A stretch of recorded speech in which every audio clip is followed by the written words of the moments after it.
Week 2 here at SBR Forum Videos. I'm Peter Loshak, and of course we cover every NFL game every week this year. And for the overwhelming majority of those games, we try to give you thoughtful, insightful, and intelligent analysis with advice on a pick that we in general believe will be a positive EV overall. But for a small minority of the games, we use something a little bit different where we go a little bit more for entertainment value. And if you happen to get winning advice at the same time as well, that's just gravy on it. And we do these calls with Swingin' Johnson. Swingin', thanks for returning this week.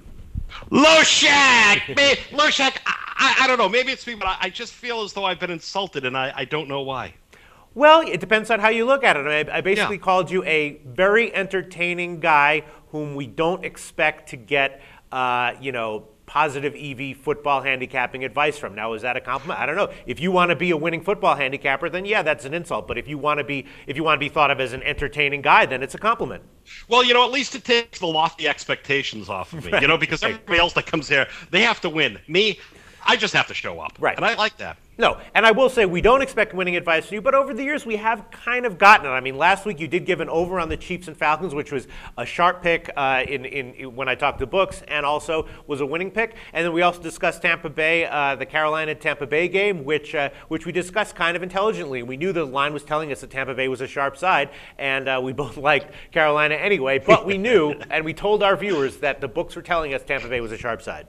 It was like a neon sign, honest to God, and you and I absolutely talked about that, and I don't want to rehash what is now ancient history, because 1 week in the NFL feels like a year.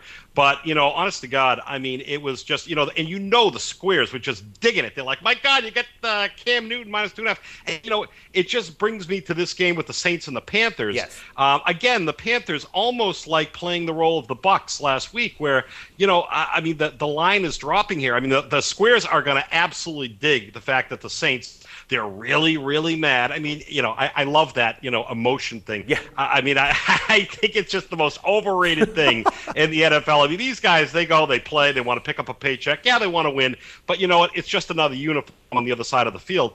But, here, you've got this. I saw this line open very early, New Orleans -4, and now at this very moment, you can get the Saints -1, -1/4 at the Greek. And is it not the same thing as last week, where the books are begging you, especially when they cross that 3, the critical number? I mean, and you know what? Honest to God, I think that the Panthers here, though I liked them last week, but it was like a caveat emptor situation where you got to be very careful because we both knew what was going to happen. I think right here, Newton can rebound from what I would consider a poor performance in spite of the fact that he threw for over 300 yards. But you got to figure that the Saints defense, I mean, that's a real hole in their entire roster. And the Bucs defense, you could say, yeah, but the Bucs were dead last year. But that's a new look Bucs defense. Absolutely. I mean, that Bucs defense is revitalized, don't you think? Oh, absolutely. I mean, and that's one of the reasons I actually didn't bet the Panthers last week, and it's because I definitely had the sense that Tampa Bay was going to be a much better than average team this year. I mean, a much better than expected team this year, at least in the beginning. I'm thinking maybe the total here is 51, and that's obviously a super high total, but we saw what Griffin did last week to the Saints. Newton has the same type of skills. I'm not sure if the Saints are going to be able to adjust defensively in 1 week. And then the Saints offense, again, they probably will be able to put up the points on the Panthers as well.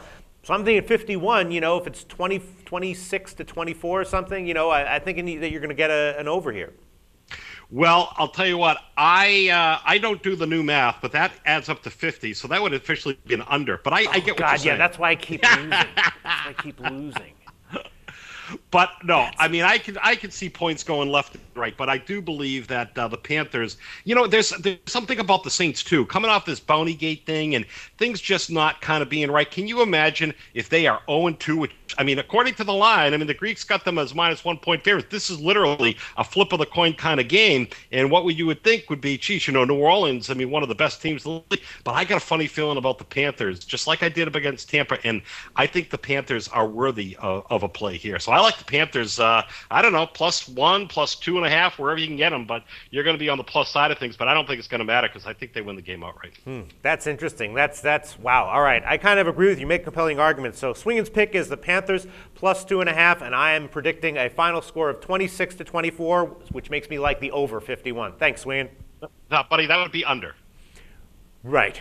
For the second time, the new math, 26-24 is 50.